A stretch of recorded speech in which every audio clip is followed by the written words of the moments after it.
Hello and welcome for the second episode of RegInt Decoding AI Regulation. We're today here with the topic of regulation roulette, AI regulation roulette, US, China, and the EU. Currently, we're struggling a little bit with the technology, but I think it works now. Welcome, viewers.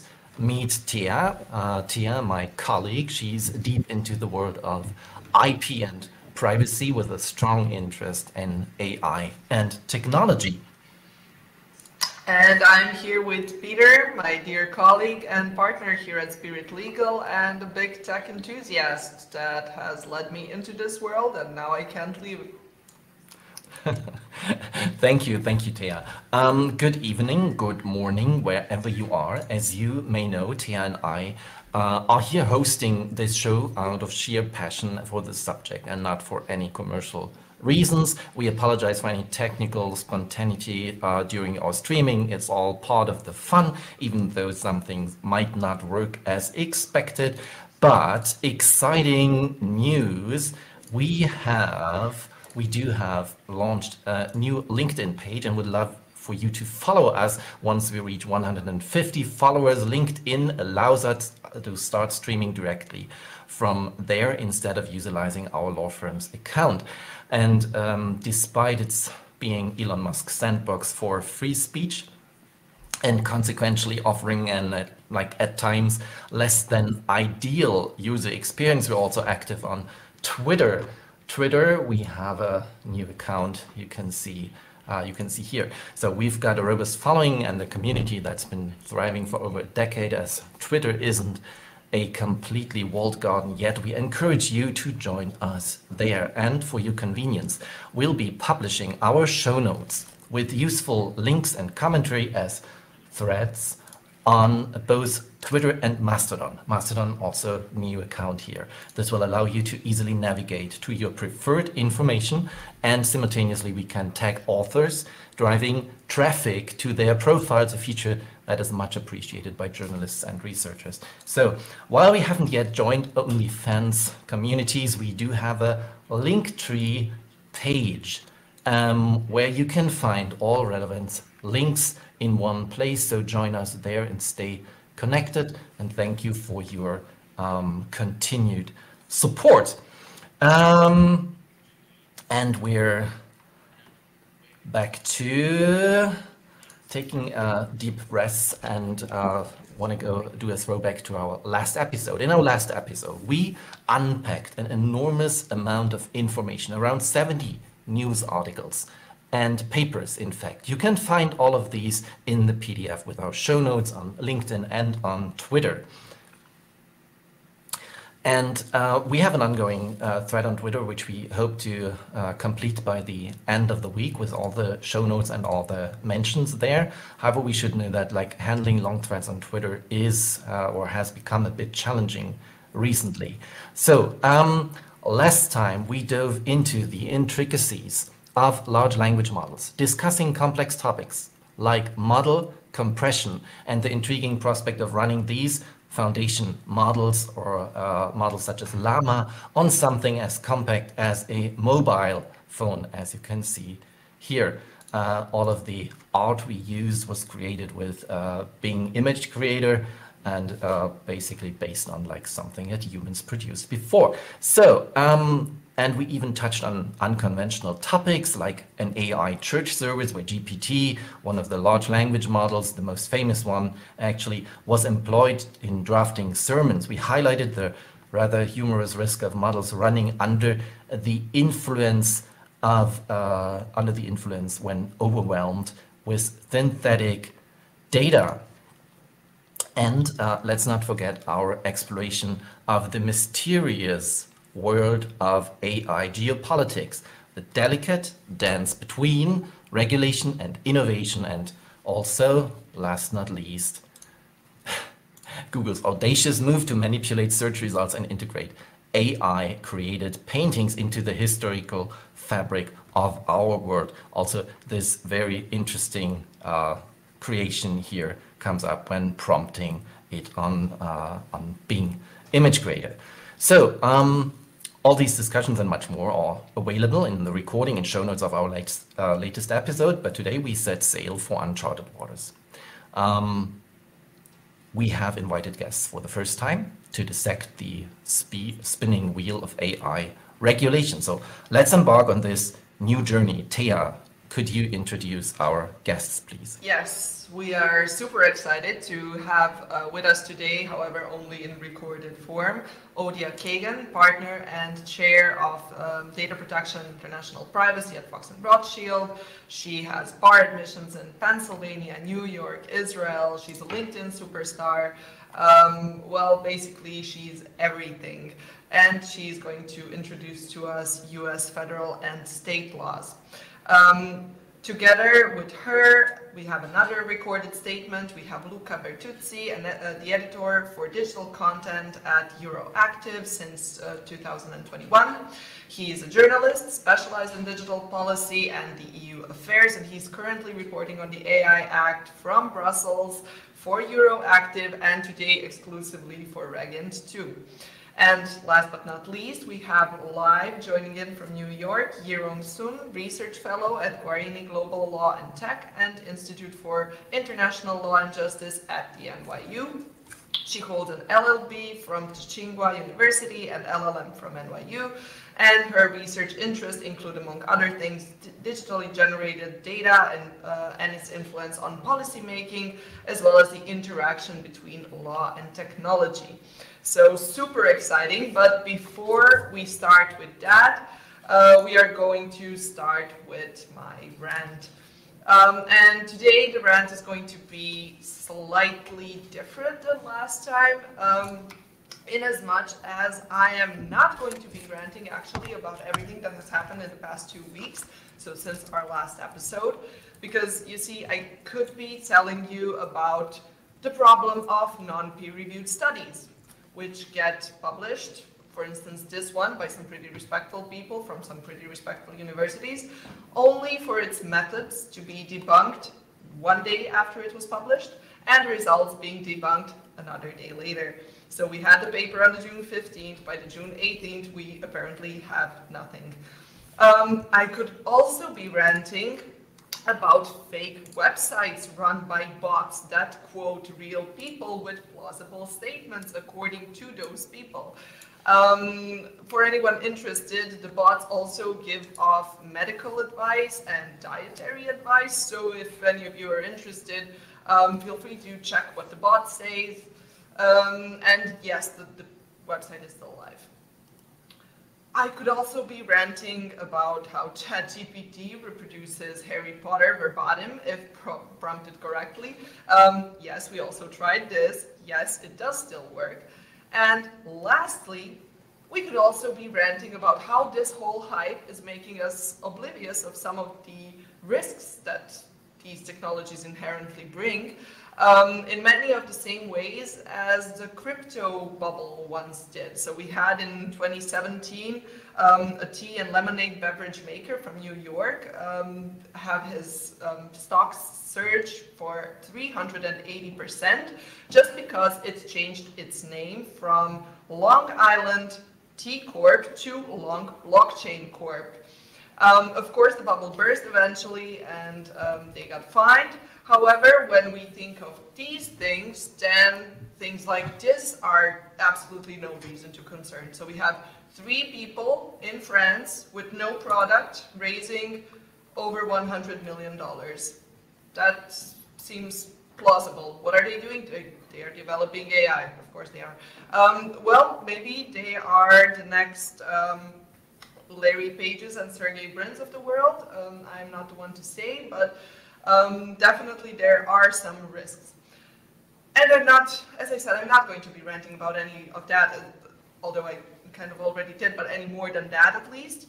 Instead, I'm going to be ranting about these risks and how we took these risks to form the approach to our regulations. However, we haven't done that in the best of ways, at least when it comes to many things. And on this spot, I would like to give a major shout out to this paper by Margot Kaminsky. in which she summarized and analyzed all my inner unsorted concerns about the whole thing before I could even properly formulate them. Now back to the risks. So we've been talking about them ever since the 1960s when Marvin Minsky and John McCarthy first even coined the term artificial intelligence. However, we always seem to be worried about the big things, about the AGIs that are going to take over the world and do God knows what. Well, fast forward 60 years, we still have no AGIs, but we have technology, artificial intelligence technology, in almost every single device, following almost every single thing that we do. And now, leaving aside the whole ChatGPT Stable Diffusion discussion, I'm going to introduce some of the Google products that most of you use on a daily basis, well, depending on which part of the world you're located in, because not everything is available everywhere, of course. Maybe after today's episode, we will be more intelligent as to knowing why that might be the case. So, to introduce to you some of the products. So we have Google Duplex, which can serve basically as your personal secretary, booking appointments for you and checking the waiting time at restaurants. It has broader features which are available worldwide. However, the whole booking restaurants for you, that you can only do in the US. It can also hold the phone for you, so no more sad elevator music, however, again, only in the US. And then we, of course, have the indispensable features of Smart Compose, quick reply, grammar checks. Well, they are available in not only Gmail, but Word, Outlook, and make your life a lot easier, especially if, for instance, as I am, you are working in 2 foreign languages. These things can come in pretty handy. However, they also bear certain risks. One of them was wonderfully portrayed in this blog post by Google, actually, where Smart Compose actually knows the person's address and offers that as following the beginning of the sentence. It doesn't work for me, luckily, but maybe you all should try it so we see which part of the world still have this, well, feature if you want it. Then we have Google Recorder, live captions, transcriptions, lens image recognition, search your gallery features. You can search your gallery basically for anything. Again, another issue, how exactly does Google know who your best friend is or what your dog looks like? A topic for a different discussion, but apparently it can search that out of your gallery. It might also save your life, by the way, just saying. And ending with the most prominent technologies, of course, recommendation algorithms, smart cameras, voice assistants, making your home smarter, and of course, navigation systems. So this is all being used on a daily basis by millions of people.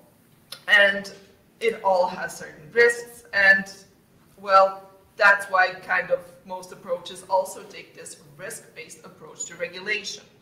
However, the risk-based approach has a lot of issues of its own, such as most of the harms that we are talking about here are latent harms, meaning they have not happened yet, they have not realized yet. They are unknown unknowns.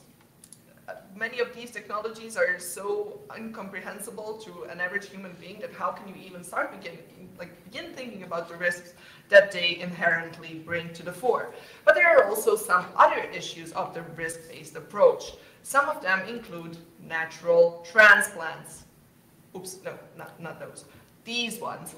Right, so these natural transplants are actually legal elements that are imported from another domestic legal regime into a foreign domestic legal regime, meaning that they usually don't really fit within the regime that they are imported in.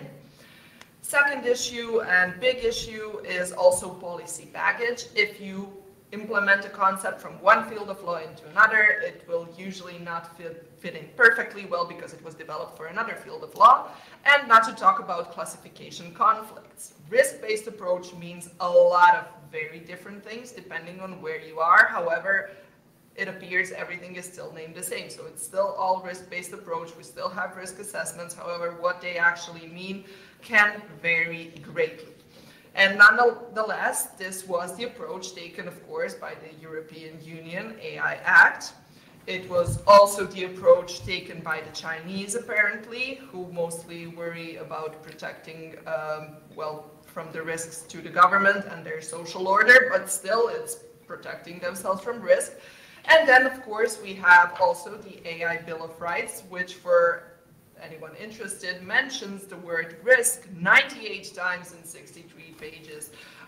So they could have done 2 more if you ask me, but well, yeah, they can maybe amend that next time. The problem with risks, again, not always quantifiable, often contested. We are talking about wide, hybrid technical policy problems which can't really be estimated in a normal standard risk assessment. However, we use these risk assessments to formulate our policies to assess if a technology is acceptable or unacceptable. Most of these approaches just, well, attempt to kick the criteria can down the road, hoping to figure it out along the way. In my opinion, might not be the best approach, but that is just one person's opinion. In any event, the 2 that you see here, China and AI, Bill of Rights, mostly take what is called a one-size-fits-all approach, whereas in the EU AI Act, we have the 3-tiered approach, but with still relatively sharp lines where one technology can be either high risk, unacceptable risk, or low risk. And yeah, the differences between the technology are not always as dramatic as differences between falling in every single one of these categories. And the one risk that apparently everybody is most afraid of is actually losing the race to AI and losing the race to AI regulation. So we had a study by Stanford saying that 37 laws have been passed in 2022 that mention in some way artificial intelligence, 9 of them in the US actually, and 5 of them in Spain, interestingly, and 4 in Philippines. In any event, 37 new laws mention this new technology. So everybody is running to not lose the window of achieving the so-called Brussels effect that we had with the GDPR, so spreading your AI regulation across the world because you're the first to the table. And in the meantime, ignorance is and remains a major issue. Not everybody understands what is even being regulated. And well, towards intelligent regulation of artificial intelligence, an amazing paper actually from 2019, and since 2019, I think only the artificial intelligence is actually becoming more intelligent.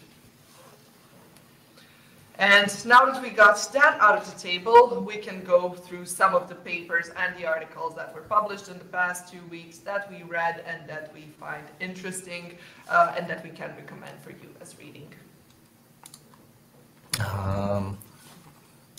Thank you, Tia. Do we want to do the guests now, or? No, I think we can do the news first and then... News first, wonderful, thank you. You see, this is all live and we have to put together everything that we prepared. Okay, good. And I'm gonna share my screen with you again.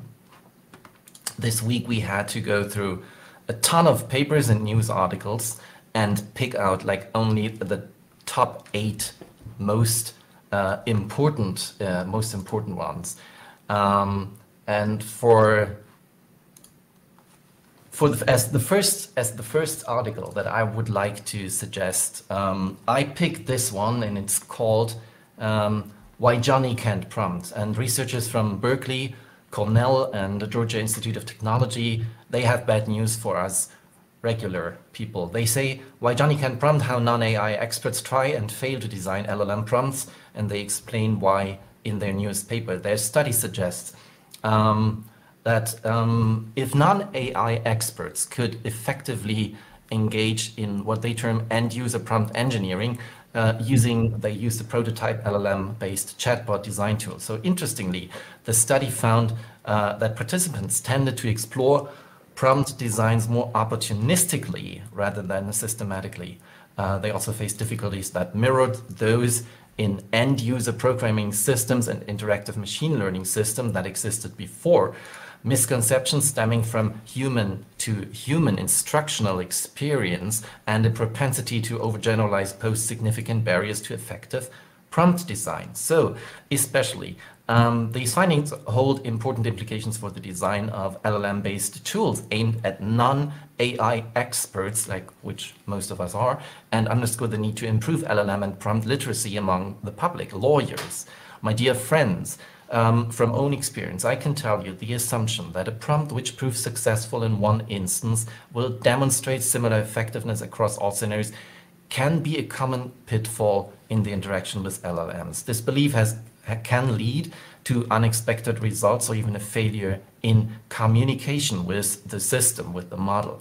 So another common misconception is the idea that if an AI system fails to carry out a task at the first attempt, it implies the task is beyond its capability. That's not true. However, the reality is that with different inputs or adjustments in the prompt, the AI could potentially perform the task. This underscores the importance of experimentation and iterative refining when interacting with large language models. So, different topic. The United States government has rolled out an update to their National Artificial Intelligence Research and Development Strategic Plan.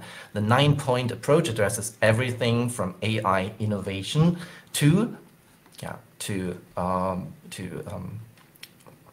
ethical implications. The plan emphasizes the need for safe, secure AI future amid growing digital threats, focusing on threats here, not on security, not on risks. The most interesting part is that it calls for a well-trained AI workforce, preparing for a future where AI transforms workplaces.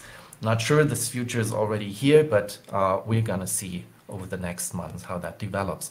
International cooperation also gets a significant nod, underscoring that AI challenges demand a global response, which is good news for the AI Act, right? See about that. So then there's a variety of news sources for us, and I'm trying to show this one to you because it's a pretty fascinating blog post on LinkedIn. The German data protection and AI expert Christian Benefeld, he's a frequent contributor to German news outlets. He sheds light on a captivating discovery. In a revelation on LinkedIn, he shared it there. An open source AI chatbot has been found suggesting illicit activities like online phishing, extortion, and money laundering.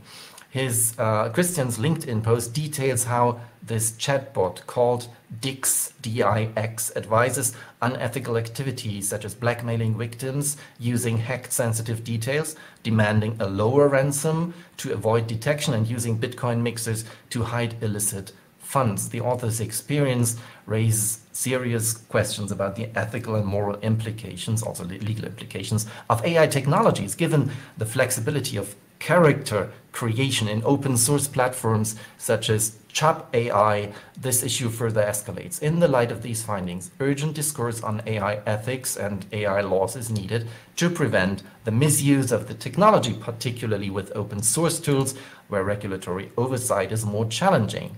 And the significance lies in his demonstration of the astounding capabilities that even a typical 9th grader armed with an outdated desktop computer and internet access possesses. So try it for pen testing next level. Also, very important, Christian recently accomplished a remarkable feat by successfully eliminating any references to his name with ChatGPT or GPT in general. So see for yourself, try searching his name, Christian Benefeld, in GPT. Any result comes up with name redacted in brackets. Good for Christian, but imagine your name is Jane Doe. Then another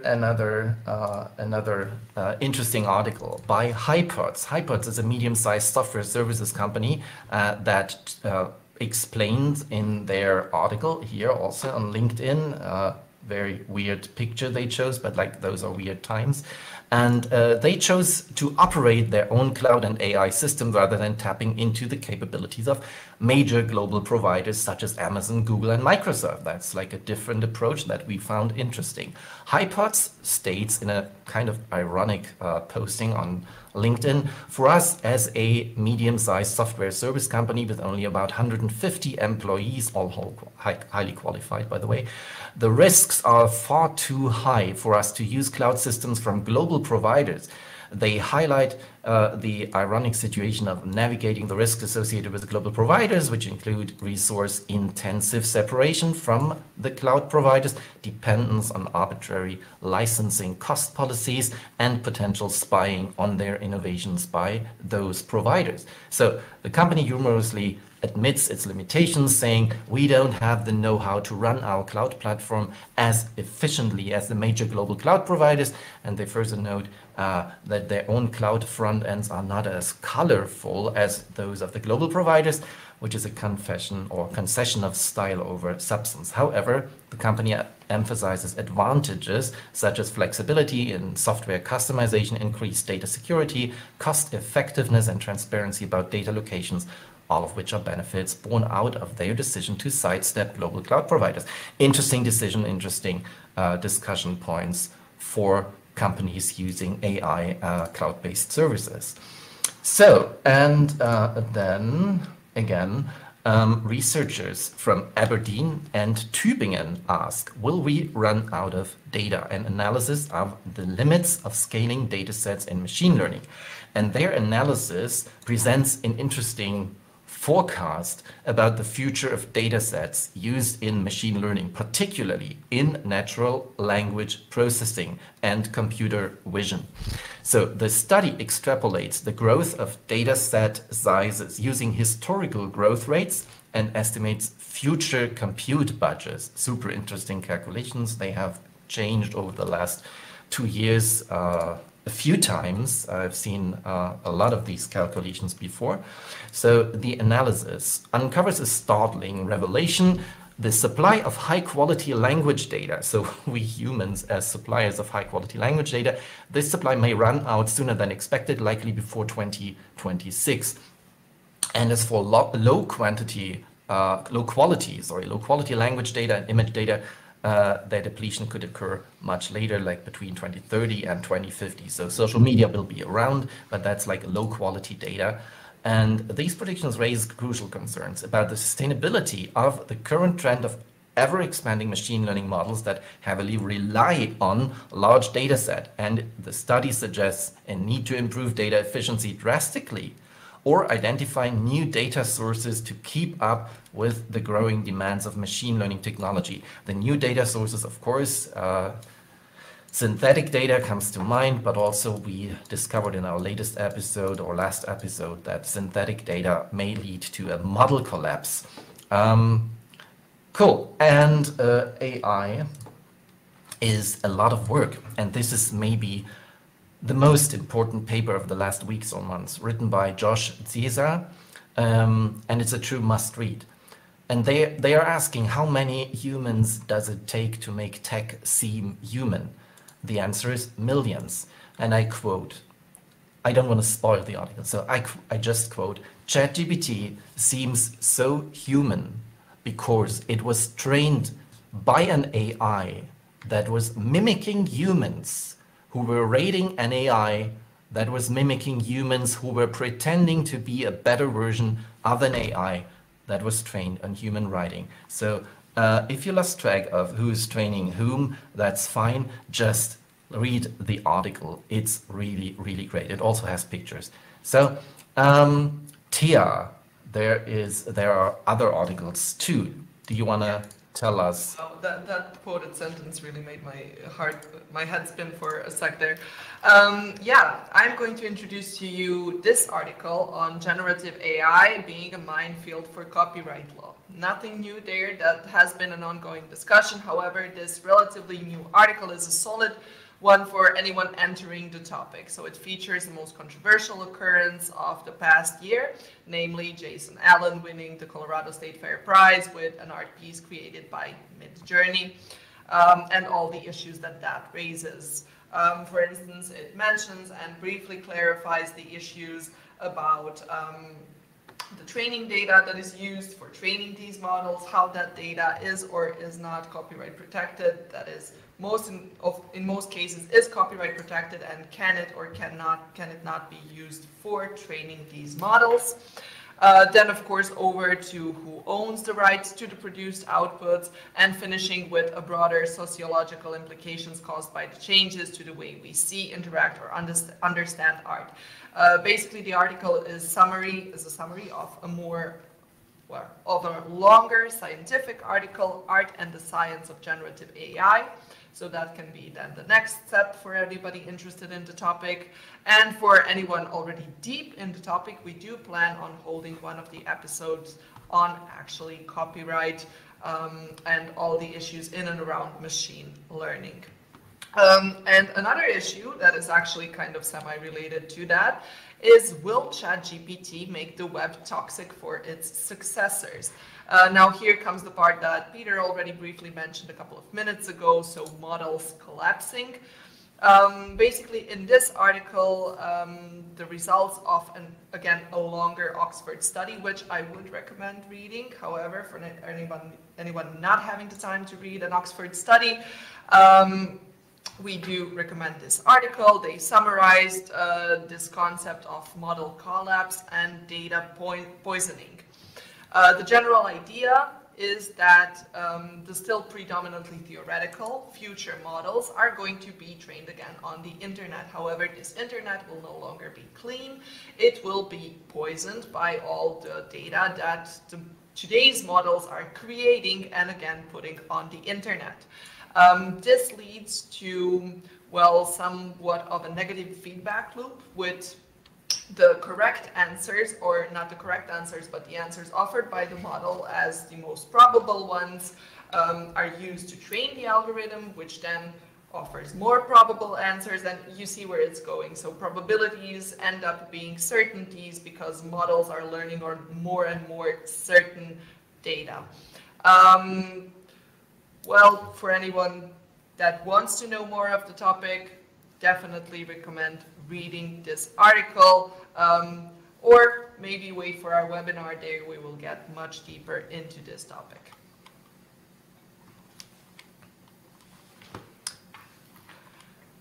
And now for the last part, we would like to also mention one podcast, right, Peter?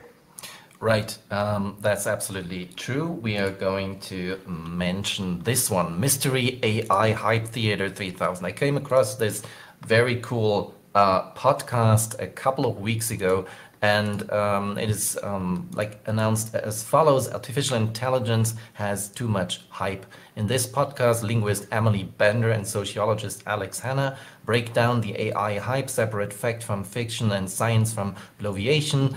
They are joined by special guests and talk about everything from machine consciousness to science fiction to political economy to art made by machines. It's great stuff. Subscribe, listen. That's my suggestion. Perfect. And now that we got all that out of the way, we can actually come to our guests.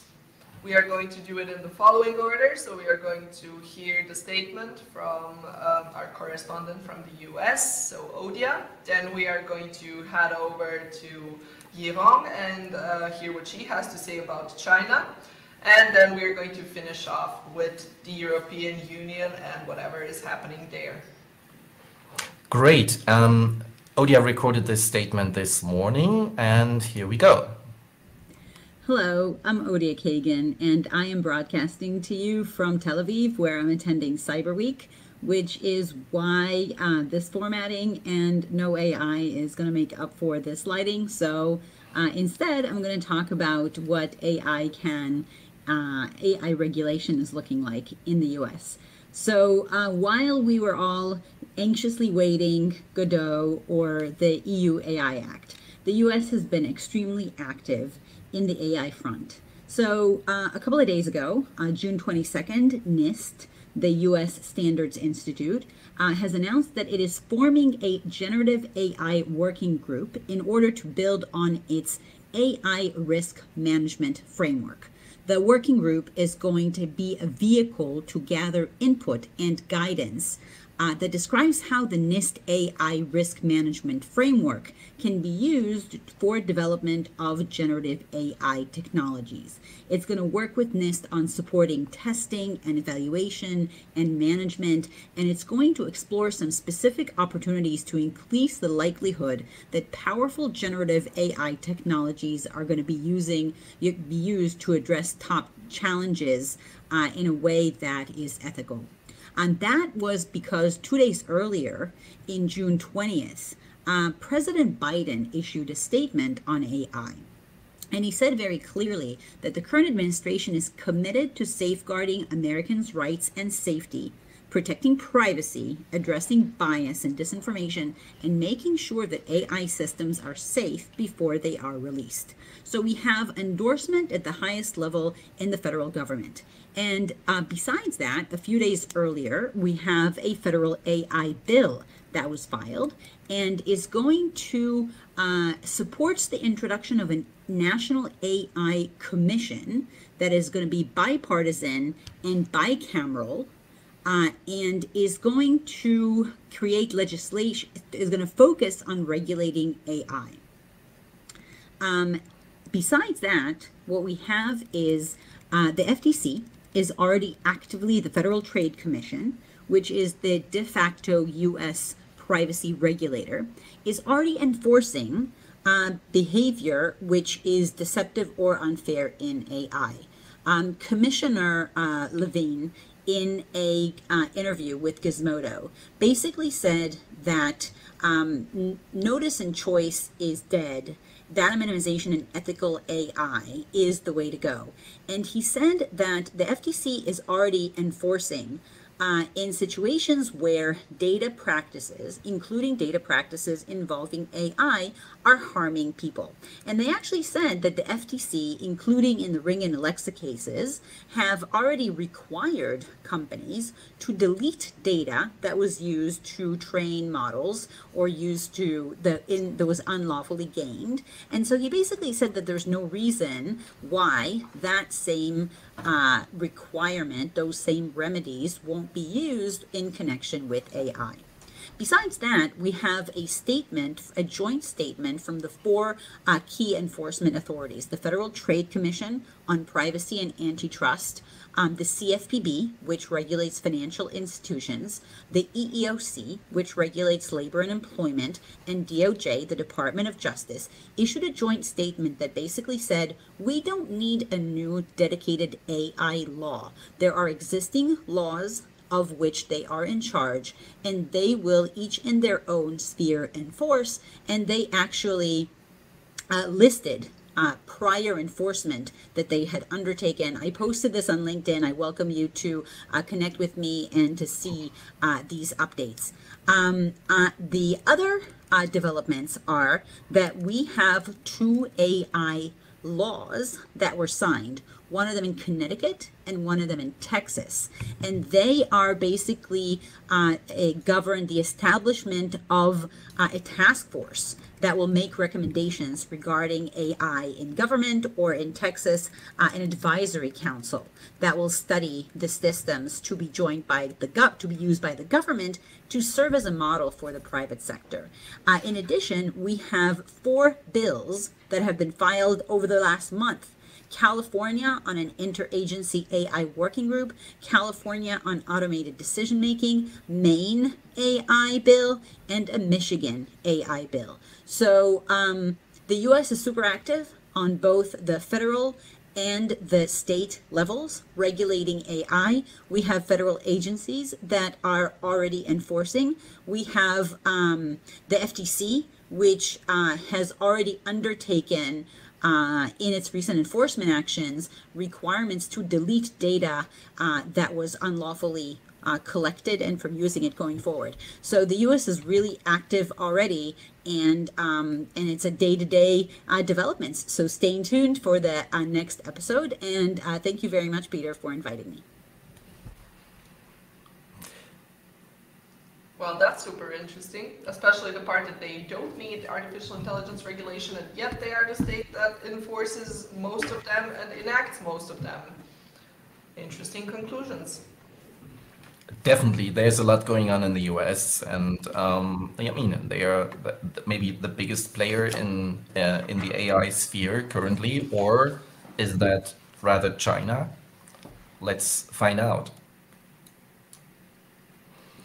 Hi, Yirong. Hi, Peter. Yes, thank you a lot for inviting me here. I'm going to give a very brief introduction as to Chinese regulation on AI. And there are three features that I believe will be very important to understand what China is doing about how to govern this kind of new technology. The first thing is that it is actually like Chinese government is taking a functional approach instead of like an all-encompassing like AI Act or AI bill. It is trying to target only on generative AI for its draft measures. And this is not a new technology, like a new approach towards regulation. Instead, before the draft measures on generative AI, there are already like regulations on deep synthesis and regulations on recommendation algorithms. All are targeting on specific function of the algorithm or the internet service instead of having a all-encompassing one. So this is the first thing. And the second one being that this functional approach is actually trying to target on a specific risk. As Tia mentioned in the first section, all the AI regulations trying to target on certain risks and in response to them. And the generative AI the AI draft measures in China is trying to target on the specific hallucination features of the generating this kind of internet services. The definition of generative AI in the draft measures is very broad. It actually includes all the models, algorithms, and rules that are used to generate text, audio, pictures. So as long as you have the generating features in the internet service you provide, you will be subject to the draft measures on generative AI. And the second thing being that the broad definition is somehow narrowed slightly by the definition that the service has to be provided to the public, which actually read together with Article 6 of the draft measure, which seems to precede all the generative AI service provided to public, have the social mobilization and the public opinion shaping properties. So the thing in CAC, which is the cyber administration in China, what in their mind, the specific risk they want to target is about the generating feature of this internet service to shape public opinion. So it's not very individual risk they're trying to target on, but a collective one. So the third thing being that what is the structure of the draft measures? What kind of obligations and compliance mechanisms they're trying to design? That is actually all the compliance obligations is put by the draft measure on the end providers themselves. So the only obligation here is for the end providers to comply with from like pre-launch obligations, during launch obligations, and even post-launch obligations if there is some misinformation found in the generating features of the technology, they will be required to retrain the model, which is quite harsh for a lot of like technical participants that they have. Industry participants have different reactions to this draft measures so far. So the important thing here is so how these harsh obligations can be like confined or enforced by the Chinese government. They're using a existing kind of compliance approach, which is to require the participants to provide algorithm filing in the process of providing this technologies and services to the public. Before that, they will need to file the details of their algorithm, what kind of functions this service is going to do, and what kind of content, the training data set, and also the annotation rules if they're using any like human annotation during the process of training their model. And all these filings has to a certain extent being self-compliance because the CAC is not currently with the capacity to have a substantive review to each single filing. However, there is some complaint mechanism by the users if the users find that this internet service provided by the provider is having certain like features that is against the current legislation, they can file a complaint and to the CAC or to the website providers themselves. And in that sense, there is certain features that they can be like supervised.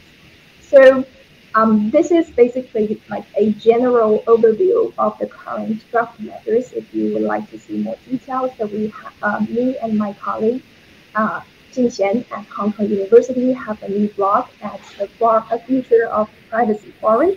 So if you're interested in more about like Chinese regulation on AI, we invite you to look at it.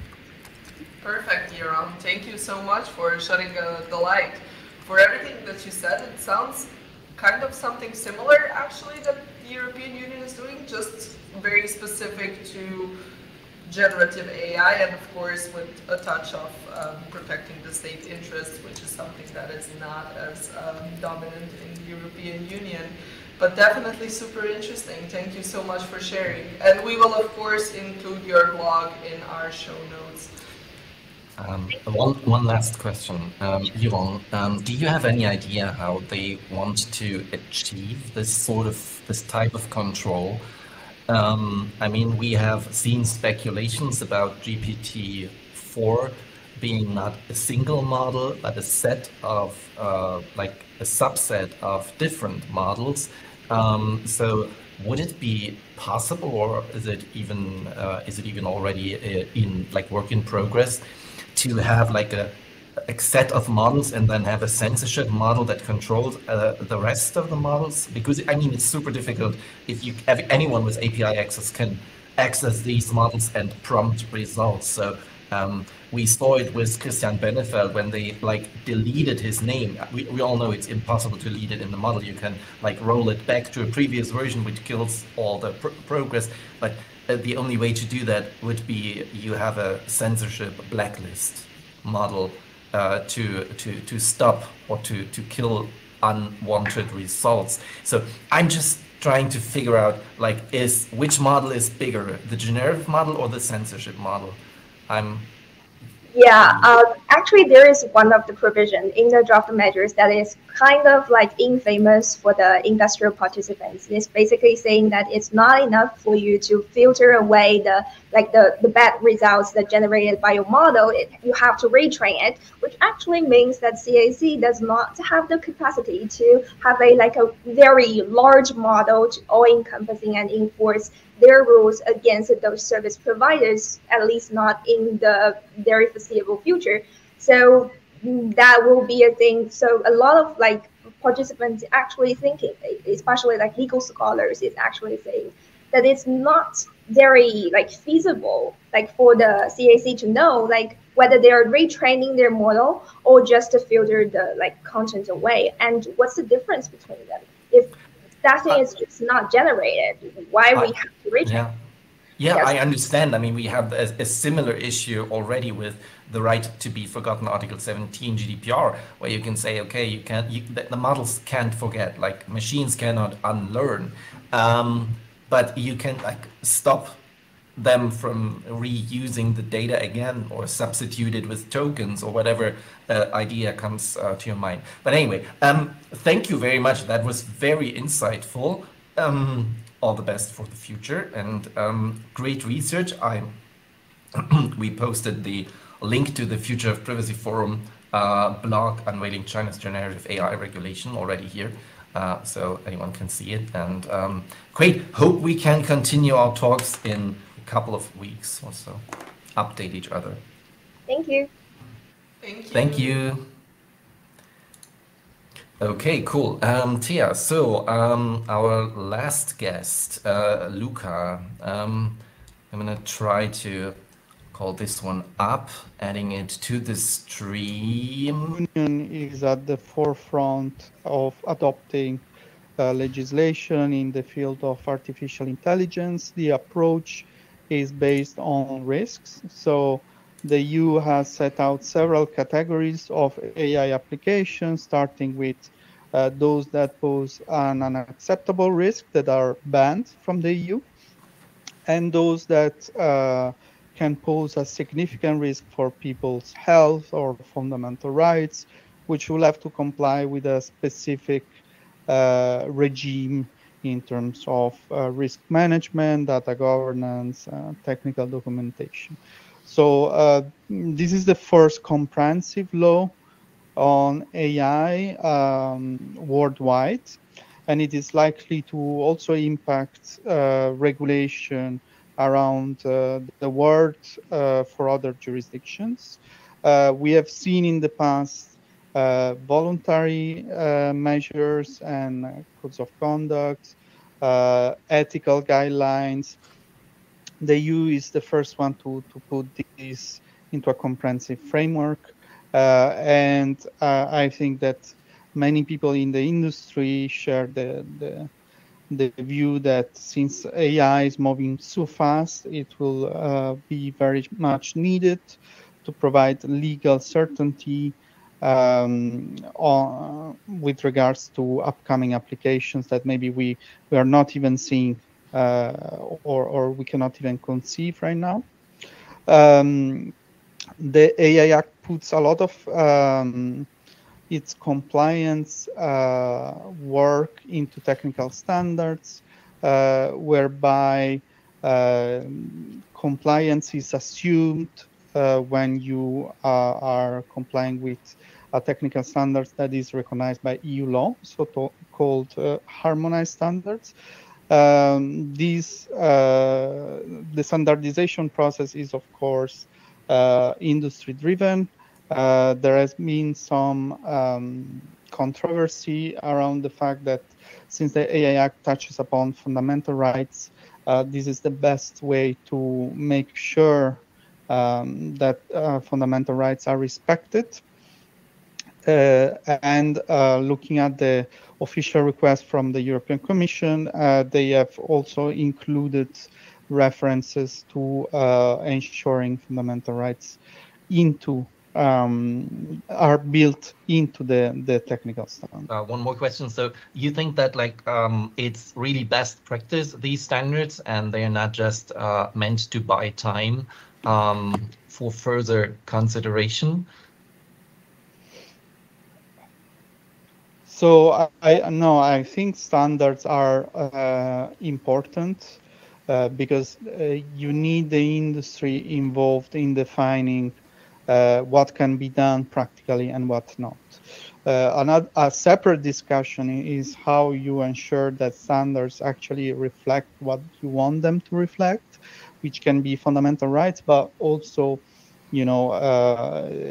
the interests of smaller actors, like SMEs that usually don't have pockets as deep as big tech, and therefore are less able to shape the overall process. And this is a discussion that is ongoing in the EU, but right now we don't really see a solution. Yeah, and maybe regarding two of the major changes in the last draft. First was adding of the principles. So what's your general stance on that? Are they enforceable, or are they just there to give us like a cushion to fall back on? And the second one, fundamental risk impact assessments. That is something that has been mentioned around AI Act for quite a while, and now it's finally in it. So do you have any thoughts on that? Or if not, what's your best amendment that happened in the latest amendment? So you mean the principles, the ones in the parliament text? Exactly. Yeah, so I think these general principles, many people don't see the point of this article. I understand it was included due to internal negotiations. For the fundamental rights impact assessment, I think this is still to be confirmed in the final trilogue. I see where it's coming from, in particular the Dutch social benefit scandals, where thousands of people were accused falsely of frauding the state. Exactly. I think especially for public authorities using these systems, there is a strong reason to demand that they keep fundamental rights into consideration. But this still has to survive the trilogue, of course. The most significant amendment, I would say, regards foundation models, which were not covered in the initial draft. And this was the main gap in the original proposal. And I think even though the council and the parliament have different views on how to address this issue, I think that politically they will have to do something about foundation model and generative AI, just because it wouldn't make any sense to have an AI regulation without touching upon these very powerful systems. I agree. So do you expect any major changes I think what is during trilogue?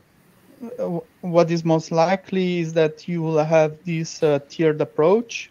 So you have some light touch responsibility for general purpose AI. Then you have some obligations for foundation models and some further obligations on generative AI. I think that's going to stay. And then whether there will be different governance, even different timeline for the different systems, that's all up for discussion. I think the council traditionally is more business oriented, so they want to reduce obligations for economic actors. But I think that there is a broad consensus that something needs to be done. Okay, so where do you think that most discussions will be held actually in the trilogue phase? What will be the controversial point? So foundation models for sure. And this tension between security and fundamental rights, I expect this will be quite big. So, remote biometric identification, use of AI systems for border control, predictive policing, fundamental rights impact assessment. This will all be this is where the two co-legislators are farther apart. Okay, thank you. Very interesting, great insights. Thank you so much. And really cool. Enjoy your day in Brussels at the moment, I guess. Yes. Yeah, well, that was really cool. And we recorded the interview on Monday in the afternoon. So I had a different haircut at the time. But That's still good. pretty fresh insights straight from Brussels. So What is your take on the latest developments in Brussels? So are they gonna survive the trilogue as Luca called it, or are there gonna be major changes? I don't expect any major changes actually, but there are a few provisions that, in my opinion, don't make a lot of sense, however, should be in some other form included. For instance, generative AI and copyright issues. How exactly are the generative AI providers to give reports on all copyrighted materials that they used, which is currently one of their obligations in the draft? I don't see that as a realistic obligation. However, considering that copyright has been such a major issue for a while, I don't see it changing, and I feel the same way with a lot of provisions actually, especially the very new concepts of fundamental risk impact assessments. Everything needs to be put to the test of reality, and well, unfortunately, we can't do that before the act is actually enforced, so it's going to be interesting. I wouldn't want to be in their shoes, though. Same here. It's super difficult to find the best way to regulate or not to regulate when everyone has a very strong opinion, like basically the world is going to end if we don't regulate AGI or if we don't exclude it. And then currently at the current pace, as we see it, or as we both saw it in the past, is something fascinating is happening. We finally can see behind the curtain, and we see that like the tech that is being currently deployed is maybe not that overwhelming at all. So maybe waiting a little bit longer for the legislators could be advisable.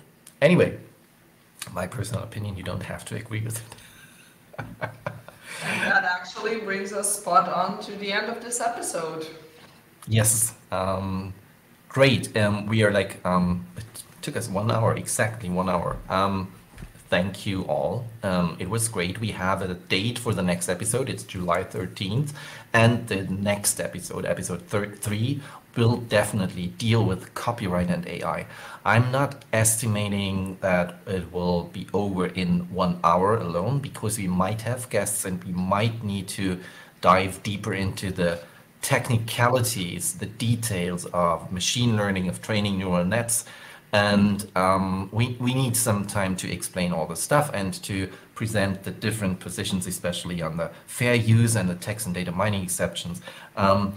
Anyway, I mean, I'm really looking forward to the next episode. I enjoyed this one a lot, to be honest, and we are all happy to see you again here in about 2 weeks. Yeah, thank you guys for joining in, and see you in 2 weeks, I guess. Bye. Bye.